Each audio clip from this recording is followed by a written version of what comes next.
Pues continuamos con la ronda de entrevistas que estamos haciendo a los portavoces parlamentarios. Esta semana recibimos en el plató a Cayo Lara, el coordinador general de Izquierda Unida. Buenas tardes. Buenas tardes. Bienvenido a Parlamento. Bien hallada. Señor Lara, esta semana acabamos de ver su pregunta al ministro Soria sobre la minería en la sesión de control. Le respondía que ningún sector ha recibido tantas ayudas públicas como el del carbón. Eso parece un no claro a dar marcha atrás en los planes del Gobierno. ¿Usted cree que hay margen para la negociación? Sí, margen hay. Lo que pasa es que el Gobierno parece que no quiere ceder en la posición que mantiene de el ajuste absoluto al déficit por la vía de los recortes, y el recorte que han planteado en el tema del carbón es muy importante, pero hay una cifra ahora mismo que está dando vueltas que estaría en torno a 190 millones de euros, y lo que yo le he dicho esta mañana en la pregunta, lo que no puede comprender la gente es que en un país donde se puede ir a por recursos de 100.000 millones de euros para salvar y tapar el agujero de la banca, que no pueda haber recursos para salvar a una cantidad, miles de familias que viven del sector del carbón, y que lo que les han hecho es que les han arrebatado un derecho que tenían conquistado, porque estaba negociado con el anterior Gobierno, de una partida presupuestaria que se recortó en diciembre, el 30 de diciembre, el decreto del Gobierno, y después se recortó ya los presupuestos generales del Estado. Un 39,2% ha especificado el ministro. Sí, el ministro habla del 39,2%. Nosotros hablamos de un 63% de recorte que se ha hecho en el conjunto de las ayudas al carbón. ¿Hay diferencia en las dos valoraciones? Hay una diferencia, pero de cualquier forma, con las cifras que se están manejando en cuanto al déficit fiscal que hay en España, en cuanto a la amnistía fiscal, que van a defraudar miles de millones de euros de una manera consentida por parte de las leyes con la ley de amnistía fiscal, no tiene ningún tipo de sentido esta política del Gobierno, que en todo caso destruirá más empleo y destruirá la economía de una comarca determinada. Estamos viendo ahora la marcha de los mineros que ha salido hace unos días del norte de España, se dirigen a Madrid, donde está previsto que lleguen el día 11. ¿Izquierda Unida va a hacer algún acto de apoyo? ¿Van a acudir a visitarles o les van a recibir cuando lleguen a Madrid? Bueno, nosotros le estamos apoyando desde el minuto uno. Nuestra gente también forma parte del sector de la minería, y nuestras organizaciones en Asturias, en Castilla y León, en Andalucía, en Castilla-La Mancha, pues están apoyando y acompañando a la movilización que está haciendo el sector desde el principio. Además, en nuestras propuestas programáticas federales llevamos incorporado el sector del apoyo al sector de la minería del carbón de una manera nítida. No sé si haremos les acompañaremos cuando lleguen aquí. Yo me gustaría que no llegaran. Y me gustaría que no llegaran porque se haya producido la negociación. Lo ha dicho el ministro que iba a negociar, y yo le he dicho, bueno, pues esperemos que haya sinceridad en esa negociación y que tenga posibilidades de poder resolver el conflicto, que, repito, con 190 millones se resolvía, parece, lo inminente, más allá de lo importante que es negociar lo que es el proceso, el plan 2013-2018, que es lo que está en este momento también. Bueno, nos dice que en su programa se incluye de manera expresa este apoyo al sector del carbón. Pero la pregunta es, ¿por qué hay que seguir apoyando, subvencionando a este sector y no a otros, pues también afectados por el cambio de modelo productivo, por la crisis?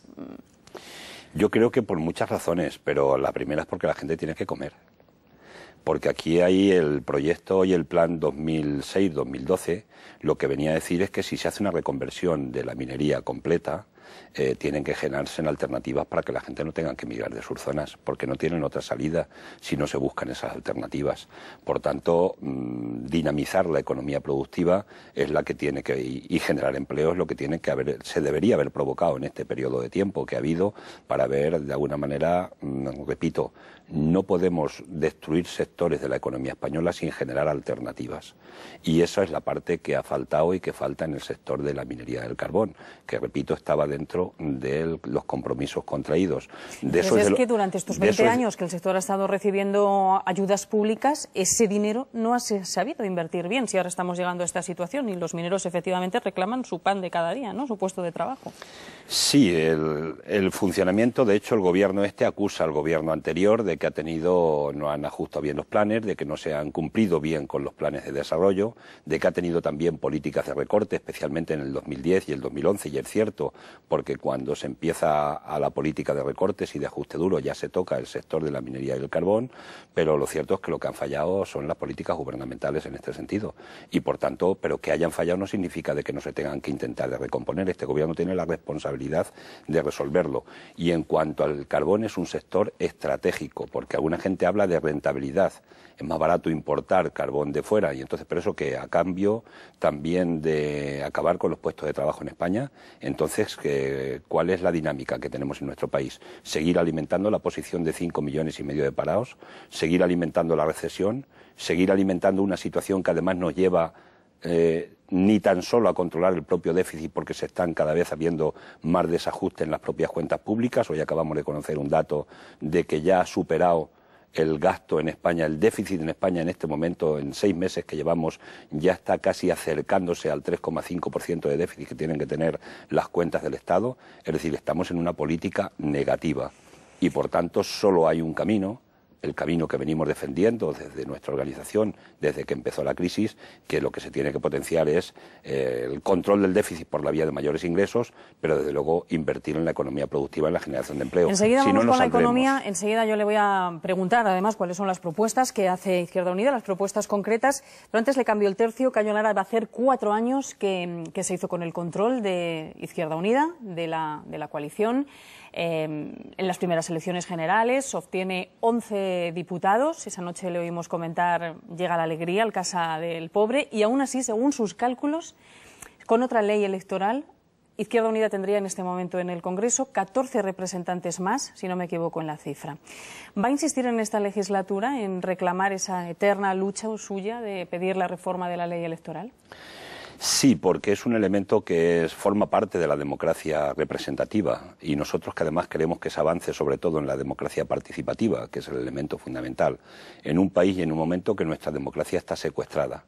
Hoy los gobiernos son títeres de los poderes financieros, de los llamados mercados. Hoy se están gobernando nuestros destinos, desgraciadamente no por los gobiernos, sino que se están gobernando nuestros destinos por los mercaderes y por los especuladores financieros. Y esta es una realidad objetiva. El poder político está de rodillas ante el poder económico. Por tanto, hay que rescatar la democracia, recuperar la democracia. Y ese recuperar la democracia no puede pasar por algo que es obvio, y es que el voto de cada ciudadano tiene que tener el mismo valor electoral a efecto de elegir sus representantes en las instituciones. Eso no se está produciendo en España. El Partido Popular hoy tiene una mayoría absoluta de 53% de diputados con un 44% de los votos. Esto no lo entendemos desde el punto de vista normal en una democracia representativa, y por tanto vamos a continuar defendiendo hasta que espero que lo consigamos algún día, de que todos los votos tengan el mismo valor electoral a efectos de representatividad. Le estamos viendo la noche electoral del 20N celebrar esa victoria, ¿no? Se puede considerar que obtuvo su coalición. Por ahí vamos a arrancar, señor Lara, este perfil que le hemos preparado, a ver qué le parece, y a la vuelta le pregunto sus comentarios. Queda elegido como coordinador federal el compañero Cayo Lara. En diciembre de 2008, Cayo Lara sustituye a Gaspar Llamazares al frente de Izquierda Unida. El PCE toma de nuevo el control de la coalición de la mano de uno de sus líderes veteranos.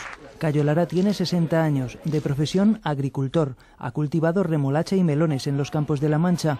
En los 80 fue dirigente del sindicato agrario COAG. Comenzó en política en 1979, primero como concejal y luego 12 años como alcalde de su pueblo, Argamasilla de Alba, Ciudad Real, donde dicen que estuvo preso Cervantes. La hipótesis de la escritura en la Casa de Medrano de la primera parte de la obra del Quijote. De la política municipal, Cayo Lara salta a la autonómica. De 2000 a 2008 fue coordinador general de Izquierda Unida en Castilla-La Mancha, donde empieza a quejarse. Con más de 40.000 votos que obtuvimos en las últimas elecciones, es radicalmente injusto que no tengamos representación en las Cortes regionales. Otro de sus caballos de batalla es la lucha contra la especulación urbanística, simbolizada en Castilla-La Mancha por las 13.000 viviendas proyectadas por Francisco Hernando el Pocero en Seseña. Es una marcha contra la corrupción en España. El mayor éxito de Cayo Lara llega con las elecciones de 2011, cuando Izquierda Unida pasa de 2 a 11 escaños. No les vamos a defraudar. Y promete llevar la voz de la calle al Congreso. Se entrevista con el rey, aunque no renuncia a sus ideales republicanos, y su acercamiento a los indignados del 15M le hace pasar por algún apuro.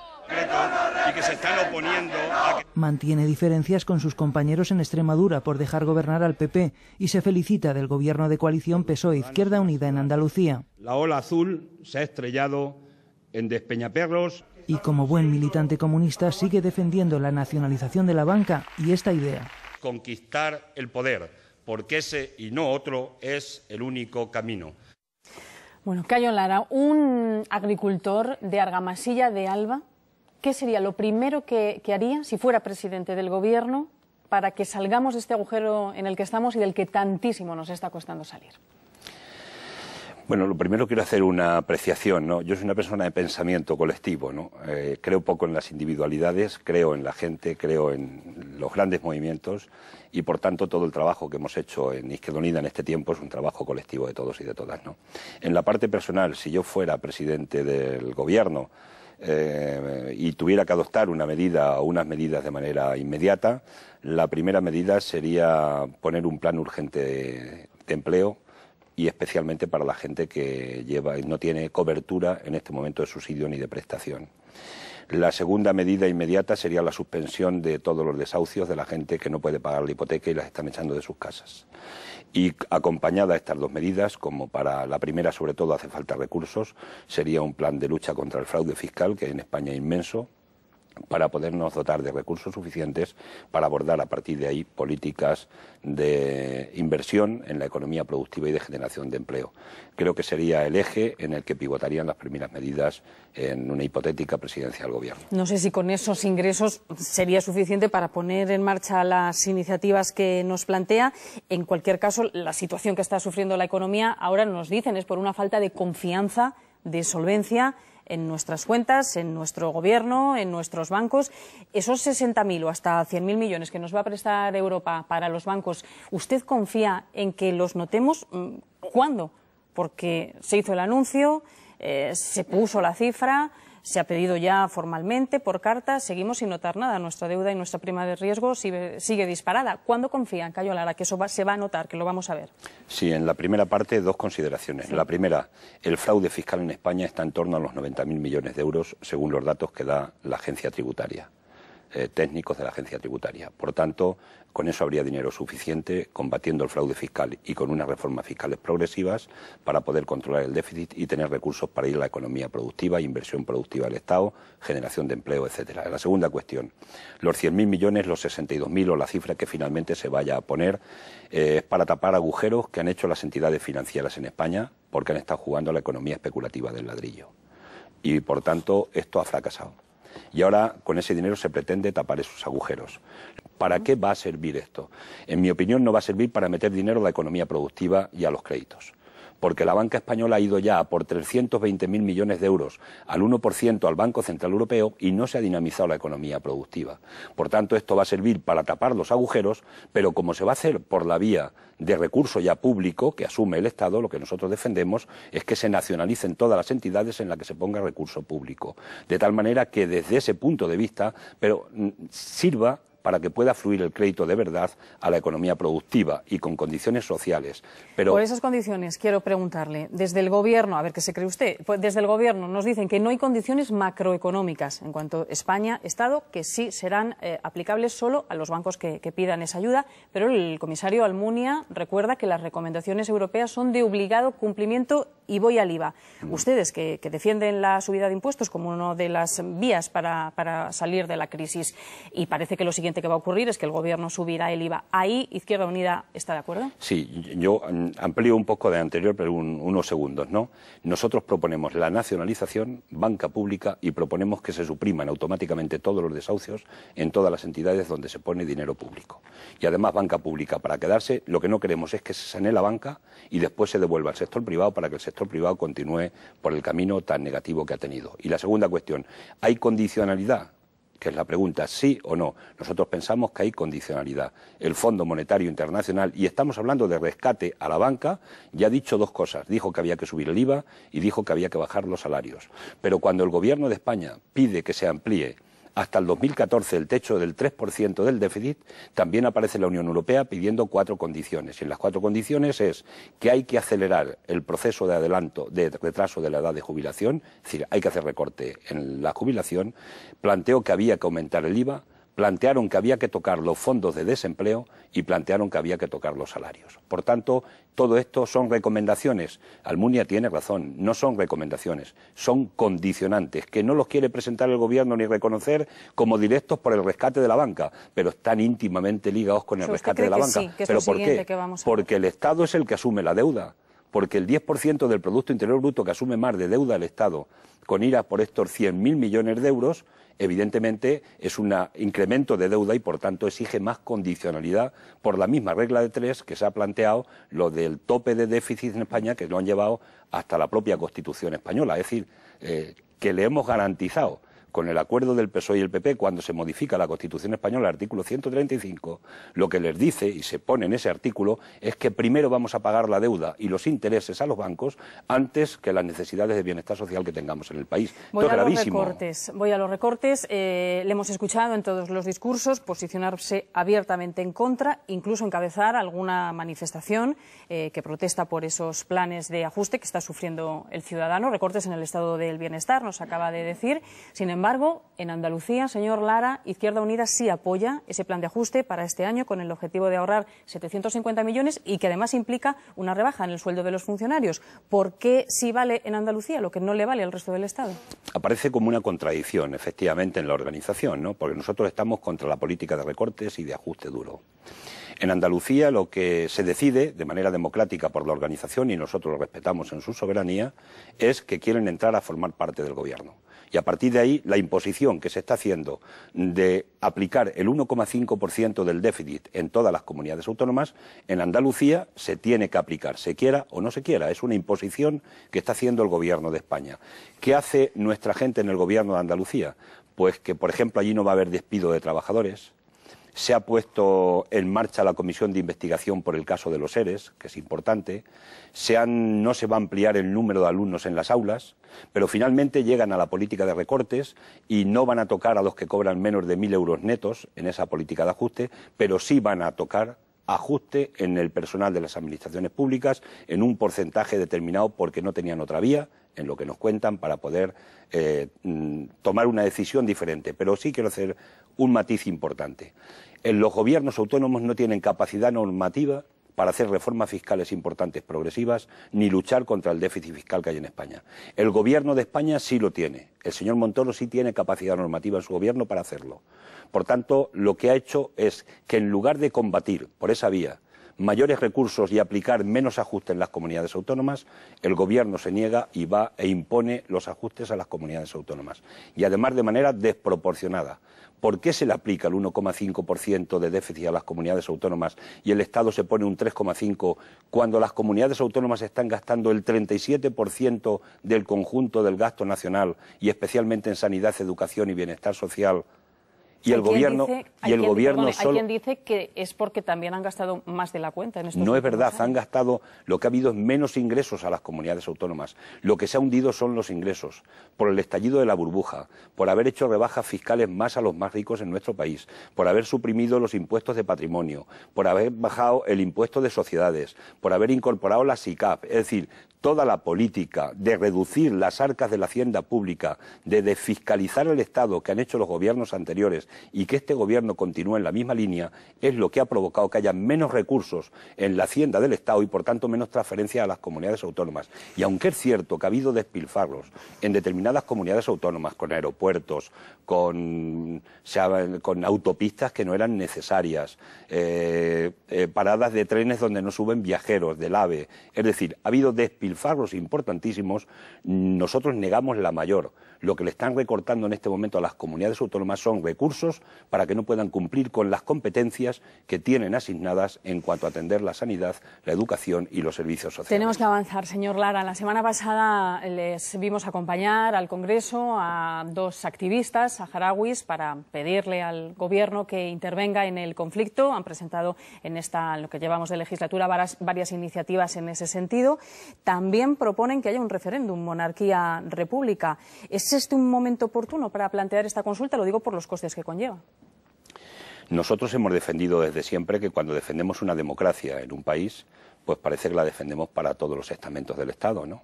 Ya al margen de la república o la monarquía. Es decir, nosotros no entendemos, nos cuesta comprender que el jefe del Estado, es decir, el mayor poder del Estado, no esté elegido directamente por los ciudadanos. y que esté elegido por un derecho de sangre. Esto es incomprensible en sí mismo. Y luego el concepto republicano que nosotros defendemos, que es profundizar en un sistema democrático profundo, donde de verdad el poder esté en manos de los ciudadanos y no en otro tipo de poderes que de alguna manera se erigen, como además estamos viendo ahora, volviendo a lo que decíamos anteriormente de la Unión Europea. Cualquier momento es bueno. Pero además yo creo que la imagen que está dando la propia realeza, la propia Casa Real, deja mucho que desear. ¿Se refiere a la cacería? La opacidad. Hemos estado presentando iniciativas, preguntas al Gobierno para que se nos explicara, porque no entendemos, por ejemplo, que una cacería del jefe del Estado la tenga que pagar un empresario determinado. ¿Esto no es cohecho impropio? Ya no voy a decir cohecho propio tal como está tipificado en el Código Penal, pero de un cohecho impropio seguramente sí estamos hablando. Porque es el delito por el que se juzgó se ha hablado con Camps en Valencia. Principio con el cohecho impropio. ¿Qué pasa? Que porque el rey no tiene inmunidad absoluta y no tiene que responder ante los ciudadanos de los excesos que puede hacer, yo creo que esto es intolerable desde cualquier punto de vista que se mire. Creo que se refleja muy mal la imagen del jefe del Estado, representa muy mal lo que son los intereses generales de este país y de esta democracia. Y desde luego la transparencia, que es importantísima, aquí la ha estado cercenando permanentemente el Gobierno del Partido Popular con las preguntas que le hemos hecho relativas en este sentido. Las últimas que le hemos hecho es unos regalos de 2 Ferraris. Bueno, pues le hemos preguntado que por qué esos regalos, si están en el patrimonio, si además el Gobierno piensa en este tiempo de crisis en enajenar el patrimonio que tiene la Casa Real de Regalos. Esas preguntas no se las han y no admitido. se contestan, sencillamente no se contestan. El Gobierno dice que no es su competencia, la pasamos la pelota a la Casa Real, allí preguntamos y la Señor respuesta Lara, tengo viene que ir a ser la rematando misma. yo, salvando las distancias, le insisto. Usted también es un aficionado a la caza, ¿no? Pero a la caza menor, y creo que no sé si lo sigue practicando, pero que en el pasado se le ha dado bastante bien. El rey le entregó un premio. 3 años llevo ya sin practicarla, porque además me presionan en la organización y los ecologistas me presionan más que nadie y me dicen tienes que dejar la caza porque no puedes ser cazador, y eso forma parte de nuestra cultura de niños, de pequeños, íbamos a cazar con galgos para pillar liebres. Esto se ha publicado en la prensa a raíz de la cacería en Botswana. Yo no voy a esconder del rey, mi propio... Y hay quien dice que eso es hipocresía. ¿A usted eso le molesta o lo ha contestado? Yo no soy un hipócrita en cuanto a la caza. Yo defiendo una caza social, defiendo cotos de caza, porque además creo que se están preservando las especies donde hay cotos determinados de caza, ¿no? Yo no he defendido la caza elitista, no he defendido la caza por puro placer de cazar, sino la que tiene que ver con... Voy a decir una cosa que es importante, ¿no? La caza forma parte de nuestra cultura y de nuestra historia, ¿no? De la gente. Y comerse un pollo, una persona que está enjaulado durante toda la vida que tiene el pollo, no lo cuestionamos desde el punto de vista de defensa de los animales, y sí cuestionamos un animal que se caza en el campo. Yo creo que hay elementos también de contradicciones importantes. De cualquier forma, repito, llevo 3 años sin cazar por el trabajo, pero también por la presión de los compañeros y compañeras que me están ejerciendo. Eso del pollo me lo ha dicho porque sé que es otra de sus aficiones, ¿no? Cocinar, y de vez en cuando invita a los periodistas a platos que usted prepara. Todos los animales vivos que se van a comer hoy en este país se han matado de una u otra manera, y además muchos de ellos han vivido sin libertad. Bueno, me ha dicho una compañera que ha degustado sus paellas, que sí, que están buenas, pero que siempre es paella. ¿Tiene algún repertorio un poco más amplio? Sí, lo que pasa es que parece que la paella es muy socorrida y la gente pide especialmente la paella de mariscos. Ahora, de hecho, vamos a hacer una, pues no sé, en unos días a los profesionales de los medios de comunicación que nos suelen acompañar, que tenemos relación. Ya se ha convertido en una tradición y la haremos, pero bueno, se pueden hacer más cosas, desde la caldereta de cordero, les tiene que sorprender, hombre, la tortilla de patatas, que suele ser muy socorrida y además muy popular. Señor pero bueno. Lara, que ha sido un placer recibirle esta semana en el plató de Parlamento, y si usted nos deja, nos apuntamos a esa paella, y luego contamos cómo... Quedáis invitados, invitadas, ¿Qué tal? directamente. Solamente se trata de echar unos cuantos puñados más de arroz.